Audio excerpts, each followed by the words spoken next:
Hi everyone. In this video, I'll be going through the solution for sample practical exam 2. So first thing we're going to do is import the project, general existing projects, archive file,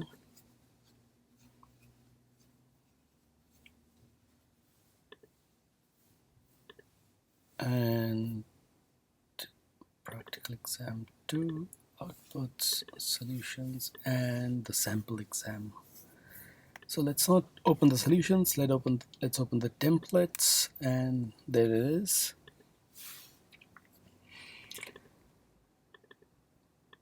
There are 9 questions. Questions 1, 2, 3. Questions 1 and 2 are classes and objects. Question 3 and 4 are problem solving. 5 and 6 are recursion. 7 is operating on an array of objects.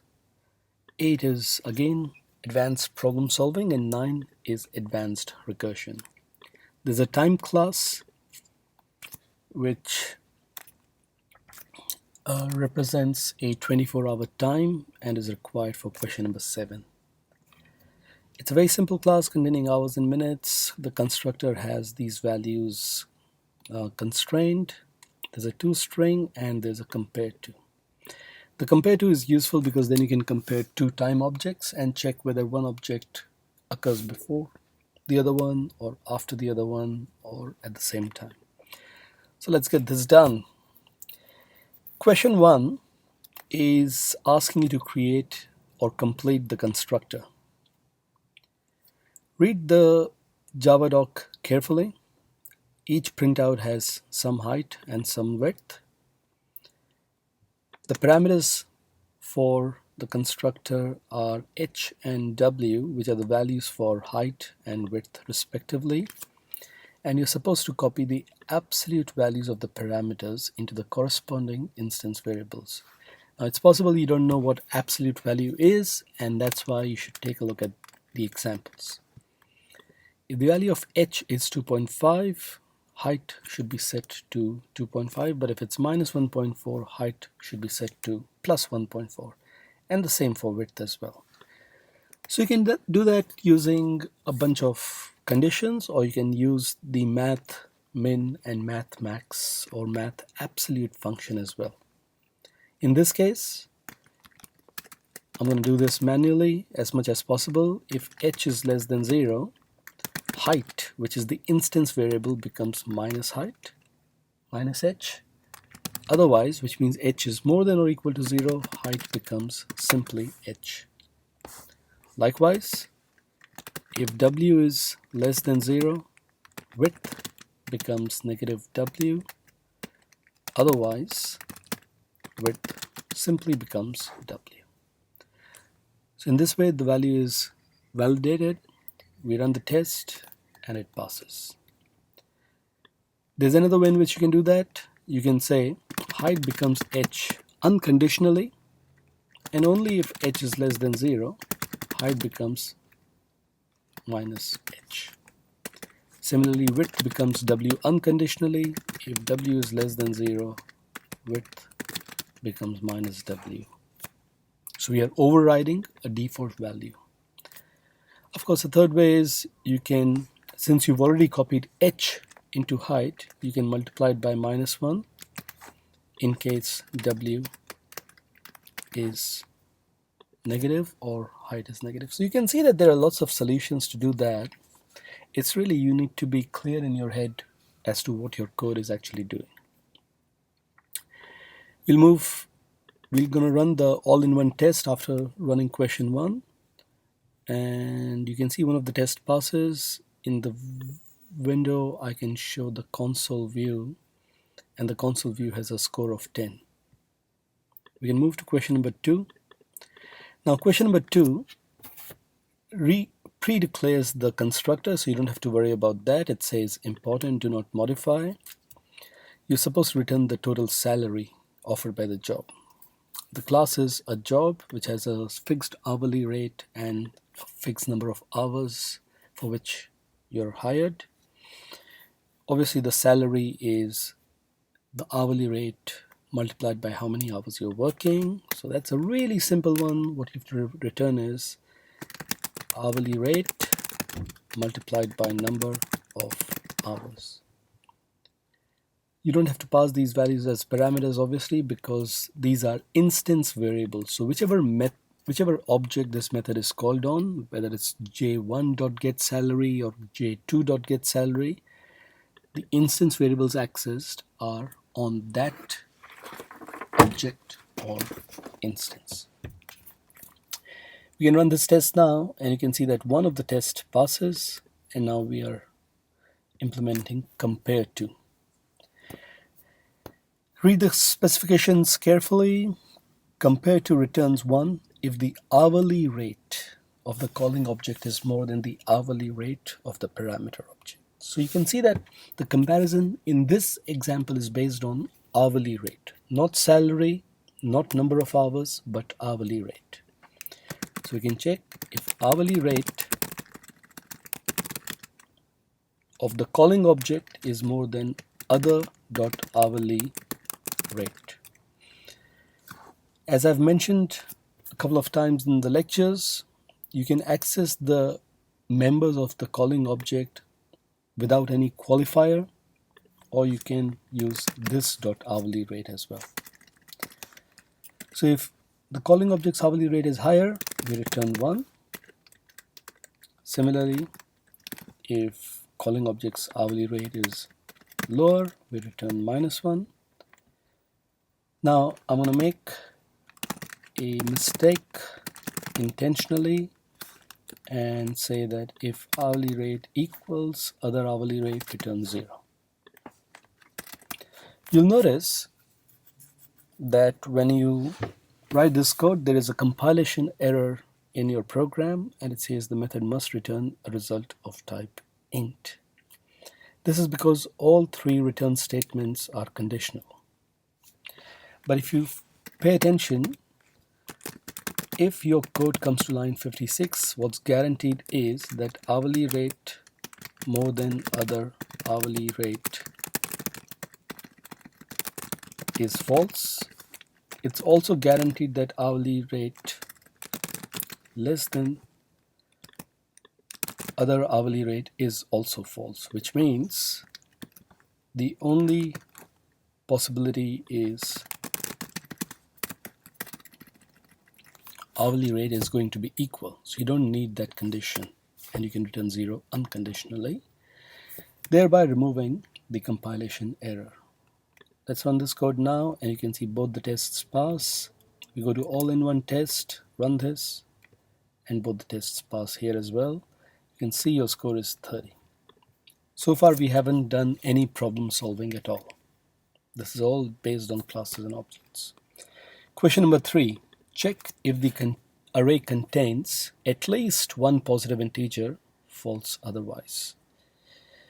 You can also see that the parameter data is assumed to contain at least one item, which means you don't have to worry about null array.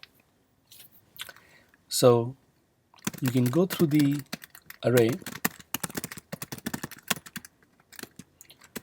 The current item is given by data I, and because we are supposed to check if the array contains at least one value, any one value will suffice. If that value is positive, and positive is more than 0. So again, let's make an intentional mistake and write more than equal to 0, which also counts the value 0. So if it is what I think is positive, return true. When the loop finishes, we can return false. Okay, I'm going to run this code. It's going to fail, and it's important to understand what to do when your tests fail, where to look, and where you look is in the failure trace. So assertion error at line 45, which is this test.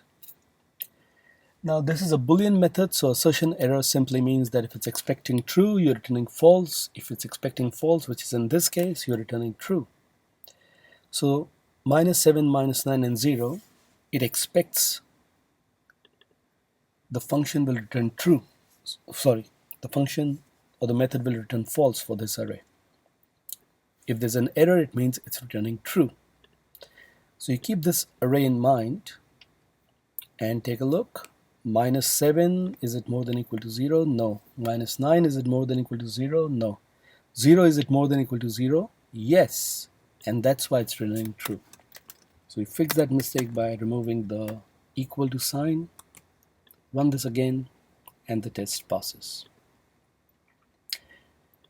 Question number 4, index of higher than. Return the index of the first value in the array that is higher than min value. Return -1 if the array is null, which means you need to do the null point check, or if none of the items are higher than min value. So when you have a null point check required, that's the first thing we're going to do. If the array is null, return -1. Now that you know that the array is not null, you're going to continuously scan the array, and if the current value is more than, now it says higher than, so again it's going to be more than, not more than equal to min value, you can return the index at which it occurs. When the loop finishes, you can return -1 because none of the indices return the value. Running this, the test passes, and your cumulative score from all-in-one test has become 50. And that's why I was saying that getting a 50 is very much doable. Now we start with the recursive methods, and the first method is return the sum of all the numbers between min and max, inclusive on both sides. Return 0 if min is more than max, which acts as the termination condition for us. If you don't understand what this method says, look at the tests. The values between 6 and 5 should return 0 because min is more than max. On the other hand, sum between 5, 8 returns 26 because 5 plus 6 plus 7 plus 8 is 26. So we're going to check if min is more than max, return 0. Now we know that min is more than or equal to max. You can say that min plus 1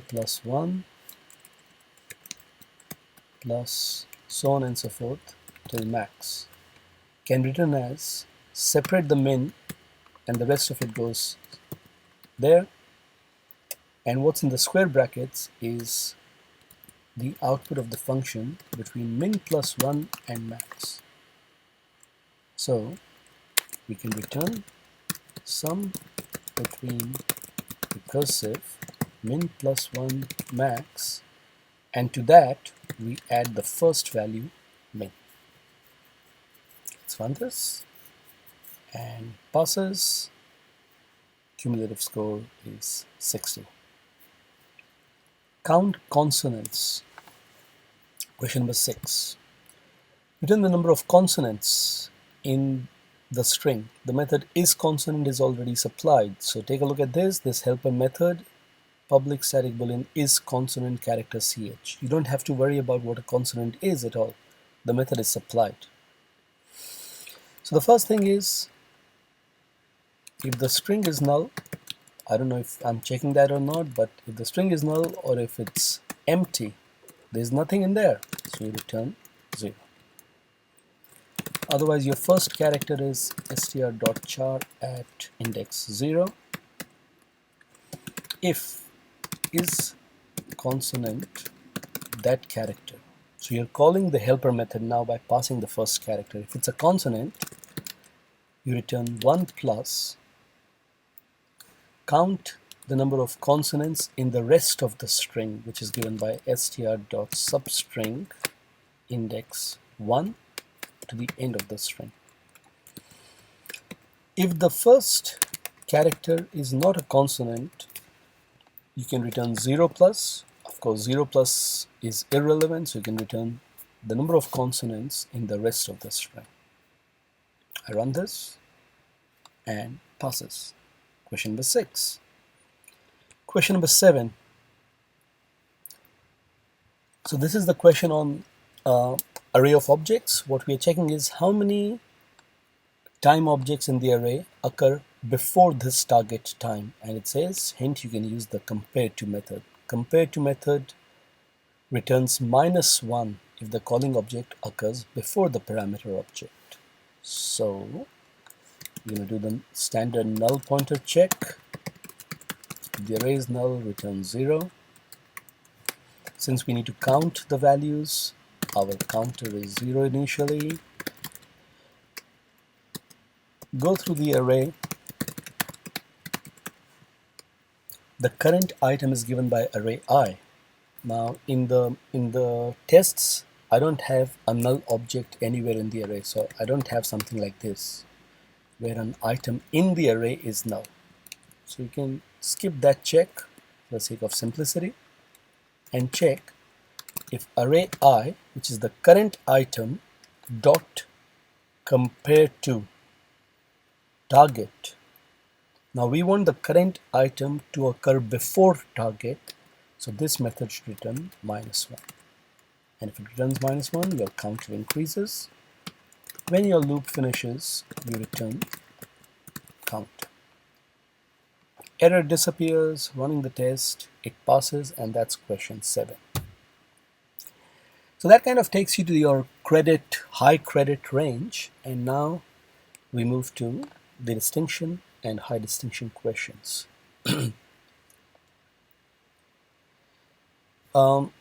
Longest chain adding up to even numbers. So we need to return the length of the longest chain that adds up to an even number. Let's take a look at one of the tests, and there is this one over here, and the longest chain that adds up to even numbers is 2 plus 1 plus 3 is 6, 6 plus 4 is 10, 10 plus 8 is 80, which is an even number. The longest such chain will be of size, whatever the array length is, array.length. So first what I'm going to do is I'm going to create a helper method, and in the array data, from and to. So these are the indices within which I want to add these values. I'll assume these values are valid. So I'll have total is 0 for int I equals from I less than equal to 2 I plus plus. Total increases by data I, and return total. So this is a very useful helper method for me because it gives me the sum of the values in a range. Now the number of values that I'm considering starts from array.length, and it goes more than equal to 1, and it goes in decrements of 1. So that's the size that I'm considering. When it's array.length, there's only one option, but when it's array.length -1, there are two options. For example, 1, 2, 1, 3, 4, and 2, 1, 3, 4, 2, 1, 3, 4, 8. So the starting index starts from 0 and goes till array.length minus n. Let's see if that will work. This will be less than or equal to. So just some basic maths in my head gives me this value, and start plus plus. The value that I get from the sum function is pass this array, and the from value is start, and the to value is start plus n minus 1. If this value is even, this is the longest sequence starting from n down to 1 that adds up to even, so I can return the starting index or the length of this sequence, which is n. If the loop terminates the outer loop, so I've checked everything, nothing is odd, which can be in the case when there is a single item like 1 in the array, and then you can return 0. I haven't done null point checks. I don't know if I'm checking this in the array or not, but if the array is null, return 0 as well. Let's have a go at this and run this. And what do you know? It passes. Question number 9. Add up to no adjacent recursive. Return true if there exists a collection of non-adjacent items. Non-adjacent, which means not necessarily sequential. So they could be, let's see how they can be. Starting at index, start that add up to target and return false otherwise. An example is given. If data is 1279 and target is 16, start is 0, return false. That you cannot, because although 7 plus 9 is 16, you cannot select both 7 and 9. So the important thing is that non-adjacent. So if you select one value, you cannot select the next value. For example, if you have 1, 2, 7, 9, 3, 8 and target is 18, you return true because 1 and 9 and 8 can be selected, adding up to 18. So the first thing we're going to do is, if the target becomes 0, return true. If start goes above data length, return false. Now you make a decision. Am I going to use this item? So if I'm going to use that item, I cannot use the next item. So if add up to recursive, same array, target minus data start. So I've used that item. And because I've used that item, I must go to start plus 2. If that returns true, you return true. Now the other option is I don't use the current item, in which case I'm free to use the next item. So return without using the current item, I can use the next item. So return that. Okay, let's have a go at this, and it passes. So in hindsight, question 8 is actually a little bit more challenging than question 9, I would say, but even question 9, you need to have a very clear understanding of recursion in order to do this. Let's have a confirmation of all-in-one test. When I run this test, my score is 100, which is always a fantastic feeling. So this is a walkthrough of the sample prac exam solution. I hope all of you do really well in the real exam, and I'll see you soon. Thank you very much.